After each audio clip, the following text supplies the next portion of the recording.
കൊതുക് ചില ആളുകളെ മാത്രം കൂടുതൽ കടിക്കുന്നത് എന്തുകൊണ്ട്? നിങ്ങൾ ഒരിക്കലെങ്കിലും ശ്രദ്ധിച്ചിട്ടുണ്ടോ? ഒരു മുറിയിൽ 5 പേർ ഇരിക്കുമ്പോൾ കൊതുക് എല്ലാവരെയും വിട്ട് ഒരാളെ മാത്രം തുടർച്ചയായി കടിക്കും. എന്തുകൊണ്ടാണ് അങ്ങനെ? കൊതുകിന് ചില ആളുകളെ കൂടുതൽ ഇഷ്ടമാണോ?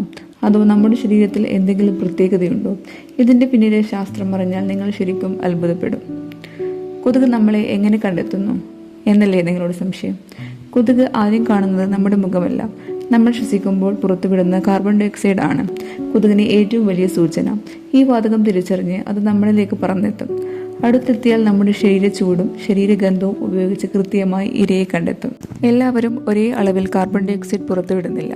ഉയരം കൂടിയവരും വ്യായാമം ചെയ്യുന്നവരും ഗർഭിണികളും സാധാരണ കൂടുതൽ കാർബൺ ഡൈ ഓക്സൈഡ് പുറത്തുവിടും. അതുകൊണ്ട് കൊതുകുകൾക്ക് ഇവരെ കണ്ടെത്താൻ എളുപ്പമാണ്. അതിനാൽ നിങ്ങളുടെ സുഹൃത്തുക്കളെക്കാൾ നിങ്ങളെ കൂടുതൽ കടിക്കുന്നുണ്ടെങ്കിൽ അതിനൊരു ശാസ്ത്രീയ കാരണമുണ്ടാകാം. വ്യായാമം കഴിഞ്ഞാൽ കൊതുക് കൂടുതൽ കടിക്കുന്നത് നിങ്ങൾ ശ്രദ്ധിച്ചിട്ടുണ്ടോ? കാരണം വിയർപ്പിലുള്ള ചില രാസവസ്തുക്കളും ശരീരത്തിൻ്റെ സ്വാഭാവിക ഗന്ധവും കൊതുകുകളെ ആകർഷിക്കാം. അതുപോലെ ശരീര ചൂട് കൂടുമ്പോഴും കൊതുകുകൾ നിങ്ങളെ വേഗത്തിൽ കണ്ടെത്തും.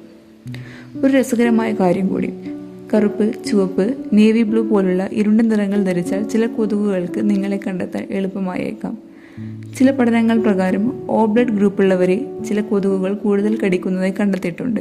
എന്നാൽ ഇത് എല്ലാ കൊതുകുകൾക്കും ഒരേപോലെ ബാധകമാണെന്ന് ശാസ്ത്രം ഇതുവരെ ഉറപ്പിച്ചിട്ടില്ല.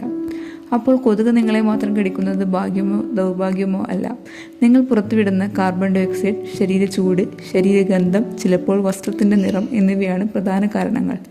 ഇനിയൊരു ചോദ്യം, നിങ്ങളുടെ വീട്ടിൽ കൊതുക് എല്ലാവരെയും ഒരുപോലെ കടിക്കുമോ? അതോ നിങ്ങളെ മാത്രമോ? നിങ്ങളുടെ അനുഭവം കമൻറ്റിൽ എഴുതൂ. ഇത്തരത്തിലുള്ള രസകരമായ ശാസ്ത്ര വീഡിയോകൾക്കായി ചാനൽ സബ്സ്ക്രൈബ് ചെയ്യാനും വീഡിയോ ലൈക്ക് ചെയ്യാനും മറക്കല്ലേ.